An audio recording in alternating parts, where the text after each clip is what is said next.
दोस्तों, ये है नेपाल का खूबसूरत शहर जनकपुर।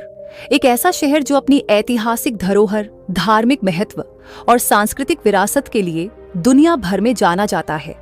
इसके अलावा जनकपुर शहर अपनी मिथिला संस्कृति और सीता माता की जन्मस्थली होने की वजह से भी नेपाल और भारत दोनों देशों में एक अलग पहचान रखता है। तो अगर आप भी जानना चाहते हैं कि जनकपुर को क्या खास बनाता है, तो इस वीडियो को अंत तक जरूर देखें। जनकपुर नेपाल के मध्य प्रदेश में स्थित एक छोटा सा शहर है, जिसकी सीमाएं पूर्व में नेपाल के धनुषा जिले से मिलती हैं। साथ ही इसके दक्षिण में भारत का बिहार राज्य स्थित है।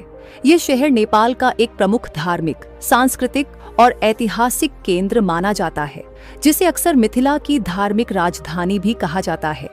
जनकपुर की सबसे बड़ी खासियत यहाँ का पौराणिक महत्व और धार्मिक स्थलों की भरमार है।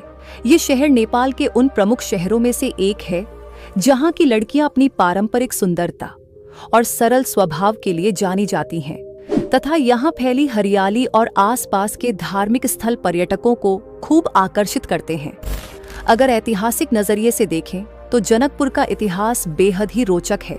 ये शहर रामायण काल में मिथिला साम्राज्य का मुख्य केंद्र माना जाता था, जहाँ राजा जनक का शासन हुआ करता था, तथा यहीं पर माता सीता का जन्म हुआ था। इसी वजह से यह शहर हिंदू धर्म में अत्यंत पवित्र माना जाता है। इसके अलावा जनकपुर का उल्लेख बौद्ध और कई धार्मिक ग्रंथों में सदियों से मिलता रहा है। जनकपुर शहर का जिक्र आते ही यहाँ के जनकपुर धाम जानकी मंदिर की बात करना जरूरी हो जाता है। ये विशाल भव्य मंदिर जनकपुर की पहचान है और शहर के बीचों बीच स्थित है। ये लोगों के लिए श्रद्धा और आस्था का प्रमुख स्थल माना जाता है। इसके अलावा गंगा सागर तालाब और दशरथ टावर जैसे धार्मिक स्थल इस शहर की खूबसूरती और महत्व में चार चांद लगाते हैं। जनकपुर की आबादी विविधता से भरी है। यहाँ हिंदू, मुस्लिम, थारू और कई अन्य समुदाय मिलकर एक साथ रहते हैं, जिससे यहाँ के त्योहारों और रीति रिवाजों में खास विविधता देखने को मिलती है। वहीं खान पान की बात करें तो जनकपुर अपने स्वादिष्ट मिथिला व्यंजनों के लिए पूरी दुनिया में मशहूर है। यहीं की लिट्टी चोखा, दही चूड़ा, तरुआ और खासकर माछ भात यहाँ आने वाले लोगों की खास पसंद है, तथा यहाँ की गलियों में मिलने वाली स्वादिष्ट जलेबी का स्वाद हर किसी को दीवाना बना देता है।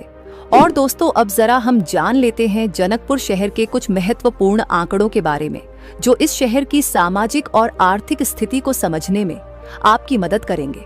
तो जनकपुर शहर का कुल क्षेत्रफल लगभग 75 वर्ग किलोमीटर में फैला है। वहीं जनसंख्या तकरीबन 1,60,000 के आसपास मानी जाती है। जनकपुर में प्रति 1000 पुरुषों पर लगभग 930 महिलाएं पाई जाती हैं, जो नेपाल के औसत शहरी दर के करीब है। यातायात की दृष्टि से देखा जाए तो जनकपुर सड़क और रेल दोनों माध्यमों से अच्छी तरह जुड़ा हुआ है। नेपाल के विभिन्न शहरों के लिए यहाँ से नियमित बसें और टैक्सियां आसानी से मिल जाती हैं। वहीं भारत के बिहार राज्य से भी जनकपुर तक आने जाने के लिए सड़क मार्ग बेहद सुविधाजनक माना जाता है। इसके अलावा जनकपुर धाम रेलवे स्टेशन से जयनगर जनकपुर रेल सेवा भी चलती है, जो यात्रियों के लिए एक आरामदायक और किफायती विकल्प है। वहीं दोस्तों, जनकपुर शहर सिर्फ अपने धार्मिक और ऐतिहासिक स्थलों के लिए ही नहीं, बल्कि अपने पर्यटन स्थलों की खूबसूरती के लिए भी जाना जाता है। तो हमारी लिस्ट में नंबर 1 पर है यहाँ का जनकपुर धाम जानकी मंदिर। ये जनकपुर का सबसे भव्य और सबसे प्रसिद्ध मंदिर है, जिसे नेपाल का ताजमहल भी कहा जाता है। 3 मंजिला सफेद संगमरमर से बना यह विशाल भवन राजस्थानी और मुगल वास्तुकला का अनोखा मिश्रण है। मंदिर में रोज हजारों श्रद्धालु माता सीता के दर्शन करने आते हैं। नंबर 2 पर है गंगा सागर तालाब। शहर के केंद्र में स्थित यह ऐतिहासिक सरोवर जनकपुर की पहचान माना जाता है। माना जाता है कि यहाँ स्नान करने से मन की शांति और सकारात्मक ऊर्जा मिलती है। यहाँ बैठकर लोग शांति का अनुभव लेते हैं। तो दोस्तों, यह था नेपाल का खूबसूरत शहर जनकपुर। अगर आपको यह वीडियो पसंद आया हो तो इसे लाइक जरूर करें और चैनल को सब्सक्राइब करना न भूलें। धन्यवाद।